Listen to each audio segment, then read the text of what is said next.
everybody. Sam Goodman, the Hop Nerd. How you doing today? Doing pretty good. I've got to say, it's a pretty awesome day. I am here at the Hop Nerd Studios. Welcome, welcome, welcome.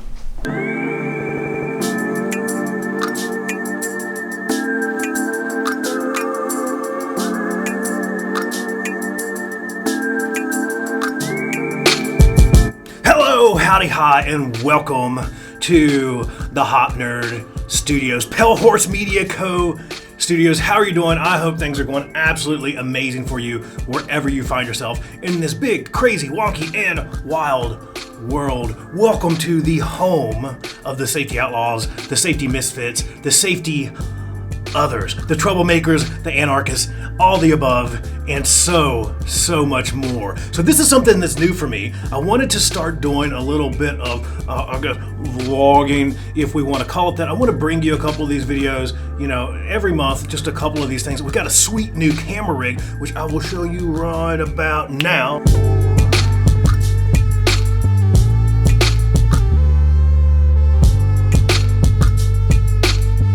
And I want to use this as an opportunity just to bring you some updates, let you know what's going on the podcast, let you know what's going on in the whole world of Hop Nerd stuff, Pale Horse Media Co. stuff, and all the other kind of wacky podcast book world that I've seen to always have going on. So first and foremost, Safety Sucks. The Manifesto is coming in May. It's right around the corner. I don't know if I'm excited, if I'm scared. I don't know. I think I'm more excited than anything else. I'm super pumped. I'm co-authoring this book with a near and dear friend of mine, Ian Allison, and it's just awesome. It's just amazing. I'm so pumped for it. I think that it's going to bring you an amazing amount of value, whether you're a leader, whether you're a safety professional, whether you're just someone that exists kind of in this weird, wonky kind of safety ecosystem that we find ourselves living in. I think you're going to absolutely love it. It's a really quick update on the podcast, on the Hop Nerd podcast. I've got all kinds of these like ranting episodes. You asked for it, you got it. They're still coming out, but we have some interviews coming up very, very, very soon. Like in the next couple episodes, we've got some really great interviews, and I'll let the cat out of the bag here a little bit and let you know that we do have Teresa Swinton coming on. It is just a phenomenal episode. Make sure that you go check out everything that her and all of her friends over at Paradigm Human Performance have going on. It's just an awesome conversation. We go long, and we go down all kinds of different rabbit holes, and I think you're going to like it. I think you're going to love it. I think you're just going to have more of it. So in addition to the podcast, I mentioned we're doing these videos. I guess that's kind of a duh at this moment, but myself and my near and dear friend / now co-author Ian Allison are going to start doing some of these videos around some of the subjects that we're talking about in the Manifesto. So that's something that you got to look forward to as well over on our other channels over at Pale Horse Media Co. I'll keep it PG, effing. If you come up with like a really good replacement for the F-bomb, I would love to hear it. I don't know. I just feel the need to keep these PG. If you've got one, slide into the DMs, send me an email, right? sam@thehopnerd.com. Let me know your suggestions for this, but we'll go with effing today. Really effing scary stories. That podcast's second season started back on May 5th. So if you're not following along with that, go over to www.palehorsemedia.co and check it out. So that's a lot of what I've got going on in my life. We're writing a bunch. Obviously, we're getting this book ready to go out. We're just chugging along, choo-choo with the Hop Nerd podcast. Got all kinds of cool stuff happening there. And don't let me forget, because I totally will forget stuff. I'm gonna do some travel, so I'm gonna be traveling around doing some Hop Nerd stuff, and maybe even taking like 5 minutes of a vacation. So there around like mid-April, we're gonna do some rewind episodes where we're gonna go back into the Hop Nerd vault, and we're gonna pull out some cool episodes, and we're going to rewind and just kind of go re-listen to those. So you'll see that coming up very, very, very, very soon as well. So podcasts, videos, writing books, kind of doing all that sort of stuff. I'm in my normal work attire because I'm going to go do like normal safety person stuff. I do that stuff too. So I'm going to go wander around some really heavy industrial areas, and it's going to be an absolute blast. I'm going to go out and I'm going to ask people what sucks about their work, and I'm going to ask them how we can make it better. And let me back up just a second and say that I'm new to this, and I promise, I would assume, I won't promise, I'll assume that these will start to get better over time as I start to lean into more of the vlog type of stuff. But I don't just want to like give you like the normal vlog and just give you like a life update. I don't know, maybe that's kind of cool, maybe that's kind of boring. I'm kind of leaning on a little bit more of the boring side. But as I start to do these, I'm going to like show you more of just like my normal day-to-day life. Like I'm going to show you more of kind of what I do as a safety professional. I'm going to show you kind of what I do just in my normal life when I'm not here just plowing full steam ahead into working on hop stuff and trying to make safety suck less. I'm going to give you a glimpse into the studio, kind of the process and kind of what we do behind the scenes. But with all of that, I don't want to just leave you with that stuff. I always want to try to bring you some form of a message. And I wanted to talk a little bit about this idea of safety innovation. And when we say safety innovation, let's just level. It scares the shit out of us. Right? If we start to have this conversation around doing things differently in safety, we're going down the path of experimentation and innovation in safety. What do people tell us? What do those around us tell us? What do those that are kind of stuck in their starchy, stodgy ways within their profession or within their organizations say about safety innovation? And it often sounds something like this. We can't experiment with things in safety. We would quite literally be gambling with the lives of our workers. Unacceptable. Just stick to what we know because we know that it's safe. So what we're really saying is that we value safe mediocrity over risky innovation.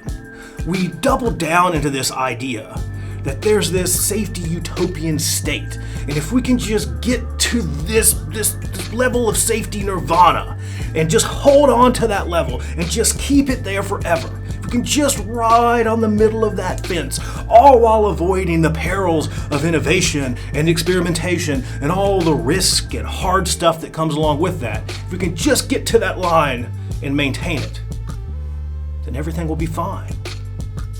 But it's not. It never is. We hold to this belief that we're either getting better or we're getting worse, and that there's this magic spot in the middle that we can just kind of maintain. Now, let's just state a couple things. Let's just say, first of all, the middle doesn't exist. And I know it's duh, Sam. There is like a middle space. So, accepting that there is a middle to begin with, let's draw a couple of assumptions about it. The middle is where innovation and betterment goes to die. A, right? B, when we're riding the middle, we believe that we're maintaining, but we're not. We're in a constant state of degradation. So what we're really saying is we're either getting better or we're getting worse. There's not really an in-between. When we believe that we're maintaining, we're actually getting worse. When we're riding the line in between better and worse, we're actually still just getting worse. Now, when we're riding the middle, it feels really comforting because it's stuff that we know. It's the way that we've always done things. It's the tried and true and proven safe ways that we know all too well. It's comfortable. It's comforting to us. We crave this simple, clean idea that if we just get to this spot in the middle, we don't have to worry about getting better. We don't have to worry about getting worse. We just maintain and all will be well. But that's never the case. Think about the data within your own organization. Think about the data within your industry. You did a really good job of like stopping, killing, and maiming at a really high frequent rate, right? And we kind of come down, and now we just kind of ride this line, and this is the middle. This is where we're at now. And then all of a sudden we kill somebody, right? We're doing really, really good, and then we kill somebody out of the blue. And then we go back to doing really, really good, and then we kill somebody out of the blue. Our tried and true methods have a very predictable outcome. And the outcome is this, is that we're really, really, really good at killing and maiming people with frequency. But we still double down on this idea that we need to just do the same things. We move away from scary innovation and back towards safe mediocrity. Safe mediocrity seems way less risky than risky innovation. It's comforting to us. Investing in this comfort feels like we're eliminating risk from our organizations. It feels like we're doubling down into the tried and true proven ways, and it feels like we're doing the easiest and most effective thing. But there's a really strong case to say that by leaning into safe mediocrity, we're actually doing far worse to our organizations. By dissuading innovation and pushing people to not adapt and pushing people to not experiment, we're just leaning into the result that we already know, that we kill people with frequency within our organizations and within our industries. We know what the outcome of doubling down on our tried and proven ways are. We know what happens. But we're in a state of safety insanity. We believe that if we just do the same things harder, better, faster, then eventually we'll get a different result. We're just doing the same things, expecting a different result. As organizations, as safety professionals, as industries, we desire change. We desire betterment, but we want progress without all the risk. We want progress without all the innovation. We crave all of that stuff without any of the other stuff that comes along with it. We crave creativity without adaptability, without innovation, without unpredictability. All of that, none of that is possible. To progress requires innovation. It requires adaptability.